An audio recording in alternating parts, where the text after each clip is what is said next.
செய்ய தேவையான பொருட்கள்: துவரம்பருப்பு 1/4 கிலோ, வெங்காயம் பொடியாக நறுக்குனது, தக்காளி ஒரு 3, பொட்டுக்கடலை ஒரு 50லேருந்து 100 கிராம், மிளகு, சீரகம், வெந்தயம், வரமிளகா 10, பூண்டு பல் ஒரு 10, தனியா 2 டேபிள் ஸ்பூன், புளி தேவையான அளவுக்கு, பச்சரிசி ஒரு 2 டேபிள் ஸ்பூன் இருந்தால் போதும். ஒரு 6லேருந்து 7 ஸ்பூன் எண்ணெய் ஊற்றிக்கலாம். கடுகு, கொஞ்சம் சீரகம், கொஞ்சம் வெந்தயம், எடுத்து வச்சிருந்த பூண்டு, இப்போ நறுக்கி வச்சிருக்கிற சின்ன வெங்காயம்.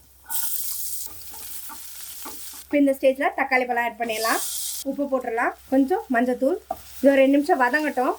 அதுக்குள்ள இந்த பொடியை நம்ம அரைச்சிருவோம். இப்போ பொடி பார்த்தீங்களா, நல்லா அரைச்சி எடுத்துட்டோம். ஒரு 3 கரண்டி பொடி போட்டுக்கோங்க. இப்போ இதை தண்ணி ஊற்றி கரைச்சிக்கலாம். இப்போ நம்ம கரைச்சி வச்சிருக்கிறத இதில் ஆட் பண்ணிக்கலாம். கொஞ்சம் தண்ணி எவ்வளோ வேணுமோ நீங்கள் ஆட் பண்ணிக்கோங்க. சாம்பார் பாருங்கள், நல்லா அப்படியே திக்காயிருச்சு. எதுவுமே ஆட் பண்ணல, நம்ம வறுத்து அரைச்ச பொடி மட்டும்தான். நிஜமாவே செம சூப்பராக இருக்குது. ஃப்ளேவர்லேருந்து எல்லாமே அப்படியே அச்சசல் சாம்பார் எப்படி இருக்குமோ அதே மாதிரி.